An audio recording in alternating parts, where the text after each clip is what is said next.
안녕하십니까? 예. 시장님, 예. 위기의 대구, 예. 돌파구가 필요하다고 하셨는데 예. 그러면 대책도 있으시다는 얘기잖아요. 그렇죠. 지금 대구는 섬유로 큰 도시입니다. 그런데 섬유가 몰락하기 시작한 지가 30년 가량 됐어요. 그러면 대구가 산업 구조를 재편을 해야 돼요. 다시 바꿔야 돼요. 근데 그게 바꾸지 못하고 30년 동안 머뭇거리다가 대구가 지금 GRDP가 전국의 꼴찌죠.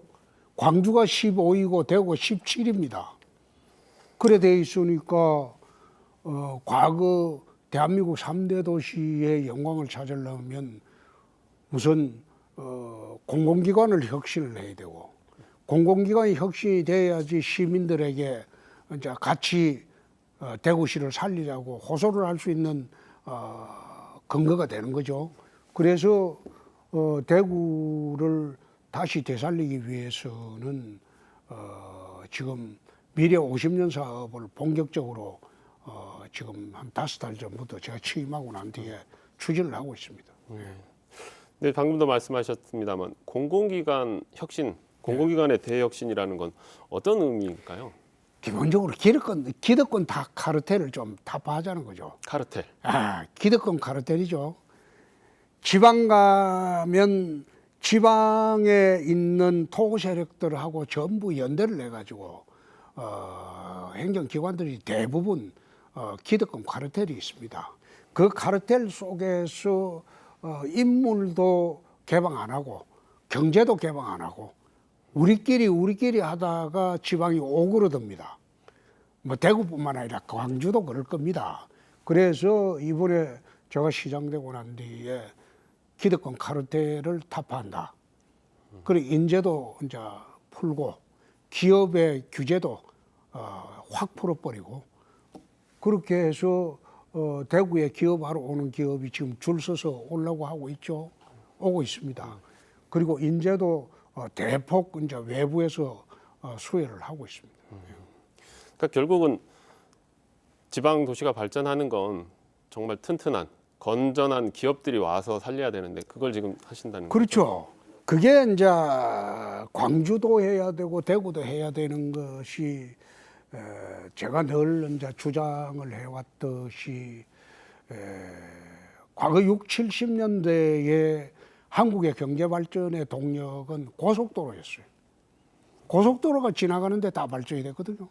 그런데 앞으로 21세기의 경제 발전의 원동력은 고속도로가 아닌 하늘길이 될 겁니다. 하늘길. 그런데 문제의 소재는 지금 대한민국 하늘길은 인천공항에 전부 집중이 되어 있다는 거예요. 우리나라에 수출하는 항공화물의 98.2%가 인천공항으로 나갑니다. 그러니까 지방에는 첨단 산업이 내려오질 않죠. 우선 물류 수송 길이 막히니까. 그래서 그걸 이제 해소하기 위해서 우리나라 공항 하늘길을 이제 4대 권역으로 나누어서 하늘길을 새로 만들자는 거죠. 인천공항, 광주 같으면 무안공항, TK 신공항, 그 다음에 가덕도공항. 이렇게 해가지고 각 공항마다 하늘길을 골고루 배분을 하게 되면 산업들이 저 하늘길을 중심으로 다 모일 수밖에 없죠. 특히 그 첨단 산업은 첨단 산업의 제품들은 전부 항공으로 수출합니다. 만약 그 수도권에 있는 기업들 중에서 거기는 땅값도 비싸고 물류 비용도 비싸죠.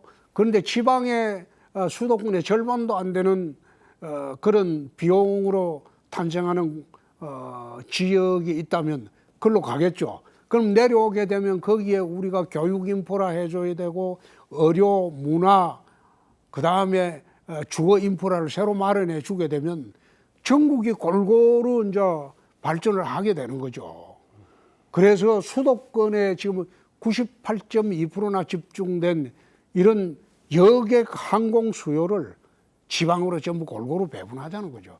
그래서 광주도 무안공항을 중심으로 발전하려면 광주 발전을 위해서 군공항을 이전해야 되고, 대구는 군공항하고 민간공항하고 같이 TK 신공항 쪽으로 다시 이전을 한 거. 그렇게 하는 게 국토 균형 발전이고 지방 살리는 길이다. 나는 그렇게 봅니다. 근데 이 TK 신공항 특별법 연내 국회 통과될 수 있을까요? 그 열쇠는 저 민주당에서 쥐고 있죠. 국회에 다수를 점했으니까. TK 신공항 특별법은 정부 여당대 의견 조율은 지난 화요일에 끝났습니다. 대통령실하고 각 부처하고 전부 조정이 끝났어요. 원안대로 통과하기로. 끝났기 때문에 정부 여당의 의견 조율은 끝났고, 그러면 민주당의 이제 결정만 남았는데, 민주당이 지금 다급한 게 광주의 통합신공 군공항 이전입니다. 그러면 내가 그런 제의를 했어요. 광주 군공항 이전 우리가 도와준다. 같이 통과하자.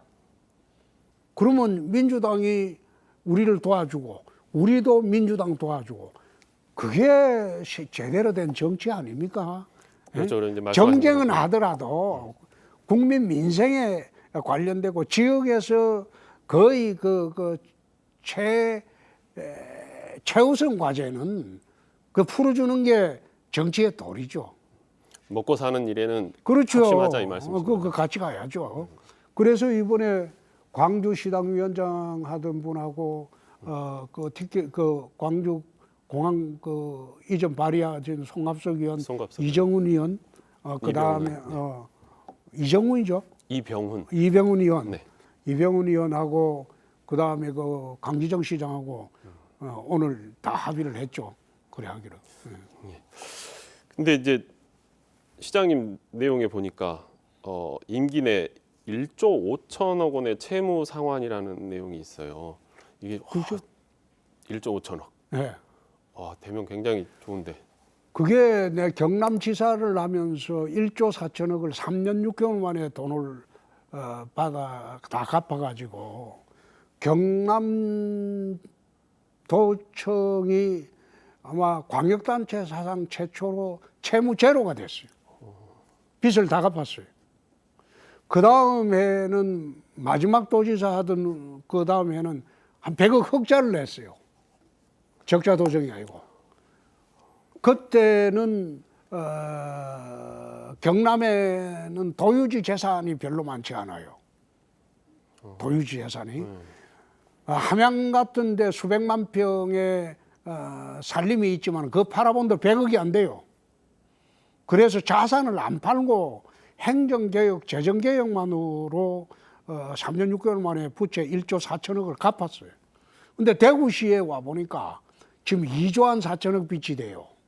그런데 그 빚은 경남도지사 할 때보다도 갚기가 훨씬 쉽죠. 대구는 대도시이기 때문에 자산 팔 게 있어요.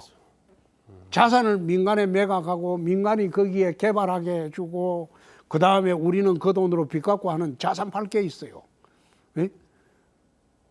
도에서는 경남도에서는 그게 시골이 많아가지고 자산 팔 게 없어요. 근데 대구는 와 보니까 행정개혁, 재정개혁 플러스 자산 매각까지 있으니까 빚 갚기는 쉽겠죠. 생각보다 쉽게. 경남보다는 쉽게 되고 또 금년도 이제 내년도 우리 예산 편성을 의회에 제출했는데 대구시 의회 사상 처음으로 신규 지방채를 발행하지 않아요. 적자 예산을 편성 안 한다 이 말이에요. 우리는 거의 흑자 예산을 편성을 했어요. 균형 예산으로. 그래서 공채 발행해서 예산 충당하고 이런 절차를 없앴습니다. 우리는 그 예산에 돈이 되는 대로 살림 살자. 절제 빚내서는 살림 안 산다. 그런 내년도에도 우리는 한 3천억 이상, 금년에 한 1,100억 이상 갚았고 내년도에 한 3천억 이상 갚을 준비를 하고 있죠. 미리 알고 하신 건 아니죠? 지금 이렇게 공채가 지방채나 이런 게 어려워질 거라고 생각을 하시고 한 건 아닐 텐데. 아니 경남에 있을 때도 나는 신규 지방채를 발행 안 했어요. 근데 어느 시군이나 우리 어느 시도에서도 예산은 반드시 지방채를 발행해서 신규 지방을 발행해서 그거로 예산을 갖다 씁니다. 몇 천억을. 그런데 경남에서도 안 했고 이번에 대구에서도 사정이 지든지 나쁘든지 간에 빚내서 하는 거는 잘못된 것이다. 나는 그런 생각입니다. 빚을 겁을 낼 줄 알아야 돼요. 어떻습니까? 저희가 이제 광주 같으면 광주천하고 영산강이 있고 대구는 금호강이 있지 않습니까? 네. 금호강 르네상스 말씀하시는데 그거는 이제 우리가 대구를 관통하는 게 한 100리길 되죠. 금호강이 있는데 금호강의 하천을 광주나 대구는 내륙 도시입니다. 내륙 도시. 내륙 도시다 보니까 그 하천의 중요성을 잘 몰라요. 그래서 금호강을 제대로 따듬어 가지고 시민들의 휴식 공간, 그리고 대구가 내륙 도시고 대구가 굉장히 더워요. 또 분지 도시이기 때문에. 그래서 금호강을 제대로 수변 도시로 만들게 되면 대구 전체의 기온도 낮아지고, 그리고 아름답고 주민들이 편하게 쉴 수 있는 공간도 생길 것이다. 그래서 금호강 전체를 아름답게 바람길, 물길, 사람길 그렇게 해서 지금 따듬을 준비를 하고 있습니다. 광주도 지금 하고 있죠. 네네, 예, 저희도 예. 준비를 하고 있습니다. 좀 더 큰 이야기를, 예, 그러니까 예. 대구 아닌 대한민국 이야기를 좀 해보면, 이태원 참사 이후 윤석열 대통령에게 이렇게 머뭇거리다가는 제2의 세월호 사태를 맞을 수 있다라고 충고하셨어요. 어떤 의미일까요? 그게 이제 참사가 일어났으면 정치적 책임질 사람은 정치적 책임을 빨리 지게 하고, 그 다음에 사법적 책임질 사람은 사법적 책임을 지게 하는 게 맞지 않느냐, 막 그 뜻입니다. 그걸 갖다가 내가 아끼는 사람이라고 해서 머뭇거리고 그러면 세월호처럼 국민 저항이 거세질 수가 있다. 그렇게 하지 마라. 그러니까 사법적 책임이 있는 사람은 조속히 사법 처리하고, 그 다음에 정치적 책임질 사람은 빨리 정치적 책임을 물으라. 막 그 뜻입니다. 근데 지금 여론조사를 보면 대구 광역시장을 하시지만 여전히 차기 대권 주자 가운데 한 분이세요. 뭐 그렇게 지금 돼 있죠. 돼 있는 거 하고 이제 그러면 어느 순간에는 다시 움직이실 생각이? 그게 이제 정치하는 사람의 공통적인 생각이 국가 경영을 한번 해보는 겁니다. 그리고 정치하는 과정에서 국가 경영을 하는 방안이라든지 지혜를 늘 이제 우리가 단련하고 습득하고 하는 거죠. 그래서 국가 경영의 기회는 정치하는 사람은 누구나 다 한번 가져보는 겁니다. 그 뜻으로 생각하시면 됩니다. 그러면 지금은 대구시장님, 그 전에는 경남지사도 하셨으니 그 광역단체장의 경험이 그대로 국가 경영에 녹아들 수도 있겠네요. 그렇죠. 뭐 저는 입법도 해봤고 사법도 해봤고 행정도 해봤고, 그런데 요즘 와서는 생각이, 내가 지금 앞으로 나가고 있는 것인지 후퇴를 하고 있는 것인지 그걸 잘 모르겠어요. 좀 이제 다른 질문 하나 해보면, 이제 오늘 광주 오시는데도 네. 5.18 단체에서 예. 좀 사과 이야기가 나왔습니다. 근데 이제 5.18 단체 내부에서도 이야기가 나오는 것이, 예. 이게 시장님이 했던 말씀을 그대로 인용하는 게 아니라 자꾸 그걸 틀어서 이상하게 쓰는 사람들이 너무 많기 때문에 그런 것 같아요. 나는 그 생각입니다. 5.18은 대한민국 4.19와 더불어서 대한민국 민주주의의 상징입니다. 거기에 한거하셨던 분들은 민주주의를 위한 희생자고 국가 공로자들입니다. 국가의 공훈자들인데 그분들을 왜 명단을 익명으로 처리를 해야 되는지 그게 이해가 안 되는 겁니다.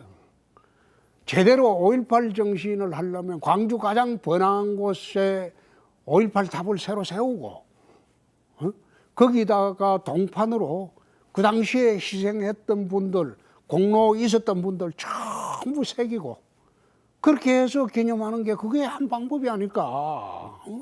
왜 명단을 시시하느냐.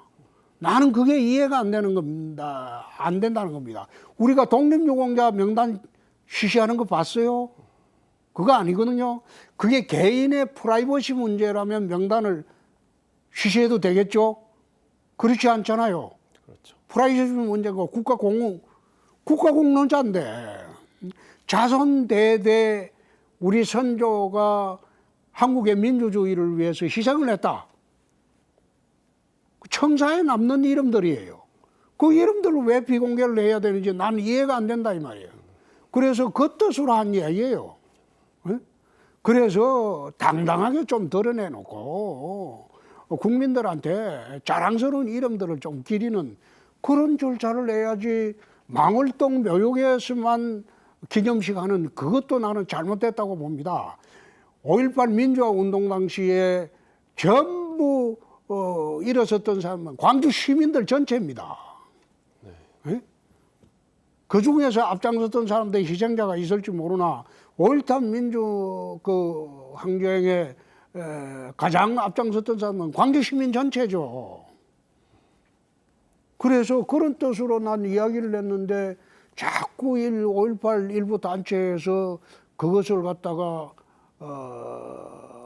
곡해를 하고 또 오해를 하고 그래 이야기를 하니까 내가 참 답답하고 두 번째 하나 말씀드릴 거는 이 기회에 5.18 보상법하고 5.18 민주화 운동으로 규정을 하고 그리고 전두환 노태우 두 사람을 처단해서 감옥 넣은 사람은 YS입니다. 김영삼 대통령 시절이에요. 모든 입법도 김영삼 대통령 시절에 다 한 거예요. 그래 다 했는데 그걸 갖다가 아직도 그 전노하고 같이 연결 지어 가지고 그 우리 당을 좀 자꾸 비판하는 거 그것도 나는 좀 오해가 많으시다. 그것도 좀 문제라고 나는 생각을 하는 게 민정당하고 우리가 그 전노 세력하고 그 단절한 거는 YS 시절입니다. 지금 이 당은 YS가 다시 재탄생시켜 가지고 이어져 내려온 당입니다. 그런데 전노 문제만 나올 때마다 그걸 우리 당하고 연결 지으니까 저는 사실 그 YS 당에서 출발했거든요. 그러니까 가끔 가다가 공식적으로 말씀은 못 드리고 서운하죠. 알겠습니다. 마지막으로 광주 오셨는데 광주 전남 시도민에게 한마디 인사 말씀. 광주 전남은 사실 제가 그 91년 3월부터 92년 8월까지 북구 우산동 현대아파트에서 광주 시민으로 1년 4개월을 살았습니다. 광주에 처음에 제가 검사로 내려올 때는 전두환 대통령 시절 직후에 전두환 대통령 형 정규환 씨를 구속하지 말라고 했는데 내가 강제로 구속하는 바람에 광주에 좌천이 돼서 내려왔는데 광주에 내려와서 1년 4개월 동안 내가 우리 유치원 다니는 애하고 초등학교 무등 초등학교 다니는 큰 놈하고 데리고 내 무등산도 10분 이상 올라갔습니다. 그만큼이나 광주에 대한 참 애정도 있었는데 정치를 시작하고 난 뒤에 뜸해져 버렸어요. 그 하도 우리 당을 싫어하니까 그래서 이젠 좀 오해 푸시고 저희들이 잘하겠습니다. 오늘 강기정 시장님과 달빛 동맹을 맺으면서 광주의 현안, 대구의 현안을 이 정부 내에서 동시에 같이 힘을 모아서 해결하도록 하겠습니다. 네. 바쁘신 시간 내주셔서 대단히 감사합니다. 고맙습니다. 예.